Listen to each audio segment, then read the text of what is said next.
di badai, langkah pasti mencapai mimpi. Ayo bangkit Garuda, terus terbang.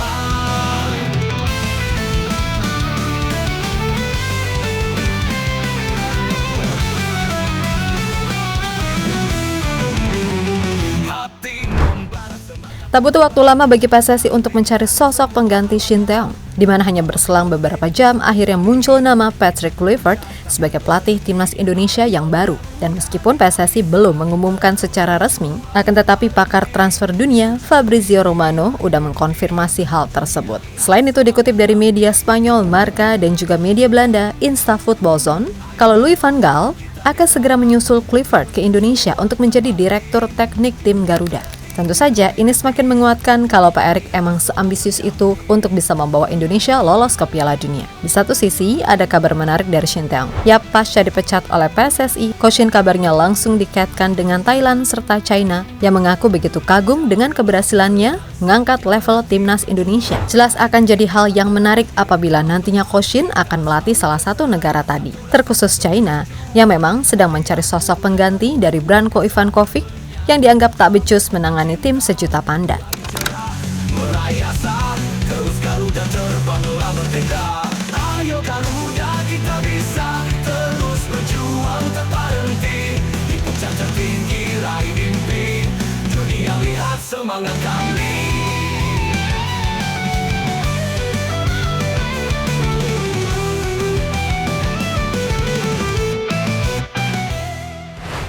Keputusan udah dibuat dan apapun kita harus menerima. Yap, meskipun Coach Shin udah nggak lagi jadi pelatih timnas Indonesia, namun kehidupan tetap berlanjut dan masih ada sisa 4 laga yang harus diperjuangkan. Berat memang buat PSSI ataupun fans semuanya, tapi ya gimana lagi, itu sudah jalannya. Nah, yang jadi pertanyaan, mampukah pelatih yang baru menjawab keraguan yang ada dari publik? Kan gitu. Sebab Patrick Kluivert memiliki track record yang terbilang mediocre sebagai pelatih. Bahkan saat melatih timnas Curaçao, ia pernah diajar 4-0 sama Bahrain, yang notabene adalah lawan Indonesia di grup C ini. Apalagi sejarah hidupnya yang pernah terlibat judoy, membuat fans makin pesimis tim ini bisa survive. Dunia lihat semangat kami. Ayo Garuda, kita bisa terus berjuang tanpa henti. Di puncak tertinggi raih mimpi, dunia lihat semangat kami.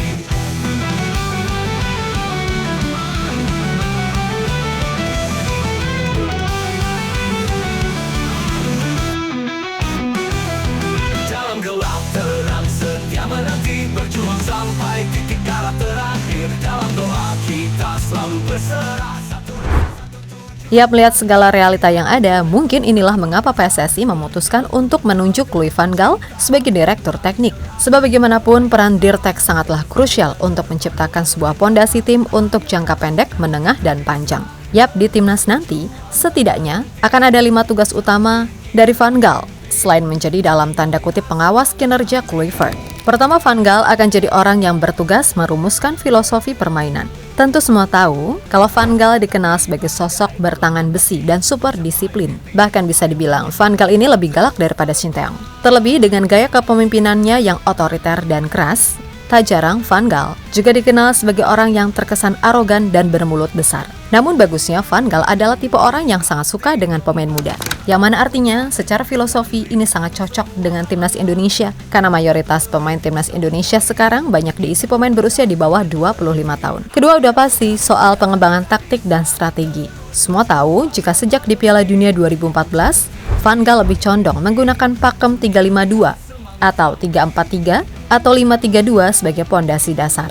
Secara konsep, ini sama dengan apa yang diterapkan oleh Shin Tae-yong. Hanya saja, pendekatan taktik 3 back Van Gaal orientasinya lebih kepada penguasaan bola dan permainan menyerang, yang mana itu mampu menjadikannya salah satu orang yang dihormati di dunia sepak bola. Meskipun begitu, secara konsep dasar, Van Gaal adalah penganut mazhab 4-3-3 khas negeri kincir angin. Sehingga menarik nih, pendekatan seperti apa yang akan diterapkan Van Gaal untuk timnas Indonesia, sehingga pakem filosofi itulah yang mesti dijalankan oleh Patrick Kluivert sebagai pelatih. Berikutnya, tugas Van Gaal adalah melakukan pengelolaan tim dan akademi, yang mana artinya ia juga akan bertanggung jawab atas kemajuan timnas kelompok umur. Kemudian soal analis pertandingan itu sudah pasti, dan yang paling penting, soal perekrutan serta pengembangan pemain sekarang jadi tanggung jawab utama sang menir. Raih mimpi, dunia lihat semangat kami. Ia melihat realita yang ada, besar kemungkinan Indonesia akan memainkan gaya sepak bola menyerang khas negeri kincir angin, yang mana orientasinya bukan semata-mata pragmatisme semata. Dan sebenarnya penunjukan Van Gaal sebagai Dirtek adalah langkah yang tepat karena biar gimana pun, ini bisa jadi peredam keraguan atas Patrick Kluivert. Karena jujur aja sih, Mimin sendiri masih agak gimana gitu dari berbagai aspek. Tapi ya udahlah, itu kan keputusan Pak Erik. Jadi anggap aja ini pertaruhan besar karena jangan mentang-mentang pemain Belanda terus pelatih dari Belanda juga akan langsung sukses. Lihat aja timnas Belanda. Nggak pernah juga kan jadi juara dunia. Jadi sama-sama Belanda pun nggak jaminan. Pun begitu ketika masih sama STY pun juga nggak jamin. Semua hal masih bisa terjadi kan gitu. Kita bisa terus berjuang tanpa henti, di puncak tertinggi raih mimpi, dunia lihat semangat kami.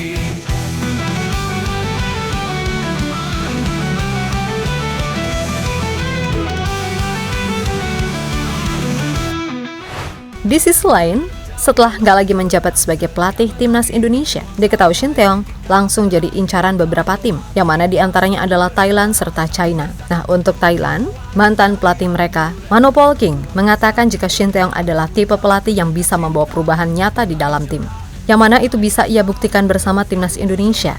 Datang di saat terpuruk, lalu berhasil membawa tim Garuda sampai di titik ini. Baginya, salah satu kelebihan Shin Tae-yong adalah bisa mengembangkan pemain muda dan gak takut mengambil resiko. Shin Tae-yong adalah pelatih yang fantastis. Dia membawa banyak pemain muda ke Indonesia dan membuat tim tersebut jadi lebih baik, agresif, dan bertenaga dalam beberapa tahun terakhir. Ucapan Manopol King dikutip dari IDN Times. Ya, berkaca dari hal tersebut, gak menutup kemungkinan bagi Madam Pang untuk mengambil Shin Tae-yong, mengingat bagaimanapun Shin Tae-yong mampu mengangkat timnas Indonesia dari yang sebelumnya amburadul jadi tim yang begitu solid. Dan benar, soal pengembangan pemain muda, Coach Shin adalah tipe pelatih yang sangat percaya dengan pemain muda, sehingga itu dianggap cocok dengan Thailand yang sedang melakukan regenerasi jangka panjang. Nah, selain Thailand, ada pun China bernama 163.com yang menyinggung soal Shin Tae-yong, di mana media tersebut mengatakan segala peningkatan yang terjadi dengan timnas Indonesia tidak lepas dari tangan dingin Shin Tae-yong yang memegang timnas Indonesia sejak Desember 2019. Buktinya, sebelum timnas Indonesia dihuni banyak pemain diaspora seperti sekarang, pria asal Korea Selatan itu sukses mendongkrak ranking FIFA timnas Indonesia dari angka 170-an hingga sekarang 130-an. Kemudian Shin Tae-yong juga dinilai mampu memaksimalkan potensi pemain muda, sehingga itu dirasa penting bagi timnas China yang mana fansnya udah kadung frustasi dengan Branko Ivankovic yang dianggap terlalu cinta sama pemain uzur. Sepak bola sudah mengangkar di negeri itu sejak lama, namun tim Indonesia tak pernah mendapat apresiasi setinggi-tingginya. Mereka bahkan termasuk kelompok terlemah di benua Asia.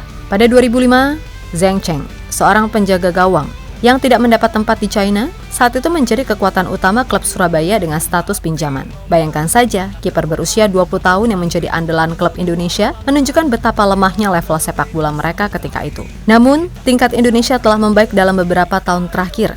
Sejak pelatih Shin Tae-yong menjabat pada 2020, peringkat tim Indonesia naik lebih dari 30 peringkat. Mereka pun untuk pertama kalinya memasuki babak 16 besar Piala Asia 2023 dan masuk babak ketiga kualifikasi Piala Dunia. Yang jelas sepak bola Indonesia mengalami perkembangan yang luar biasa di bawah arahannya, tulis media tersebut.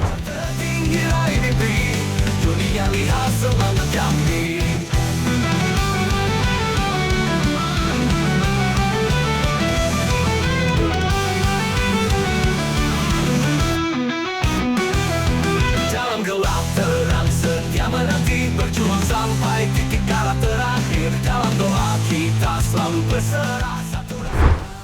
Yap, terlepas dari apapun, intinya kita terima aja segala hal yang udah terjadi. Biarlah STY menjadi sejarah manis yang pastinya nggak akan terlupakan. Dan saatnya kita menatap era baru dengan pelatih serta dirtek yang baru. Mudah-mudahan hasilnya bagus untuk timnas. Karena biar gimana pun, ini adalah risiko besar yang diambil oleh Pak Erik.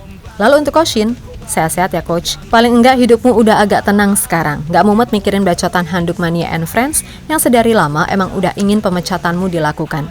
So, nikmati uang kompensasimu, jalankan akademimu di Indonesia, dan mudah-mudahan Anda tetap cinta sama Indonesia ya Coach. Karena sejatinya 99% publik tanah air juga udah jatuh cinta atas segala dedikasimu untuk sepak bola Indonesia.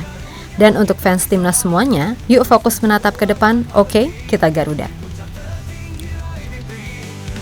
lihat semangat kami.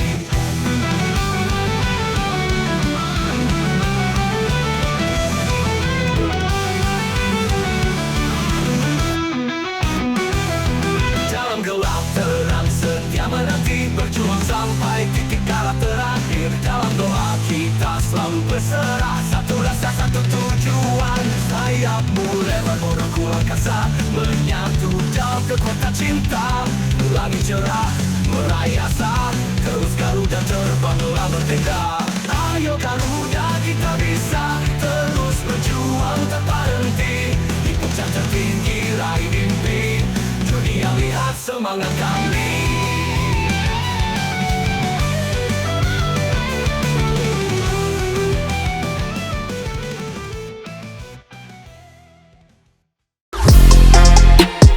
Halo, izin iklan sebentar ya guys. Jadikan ruangmu bernuansa Timnas. Temukan beragam poster dinding, sepak bola dan Timnas dengan desain menawan, kualitas premium dan harga yang tidak akan menguras kantong. Segera klik link Shopee di deskripsi video ini dan dukung Timnas dengan sepenuh hati. Mulai dari dinding rumahmu.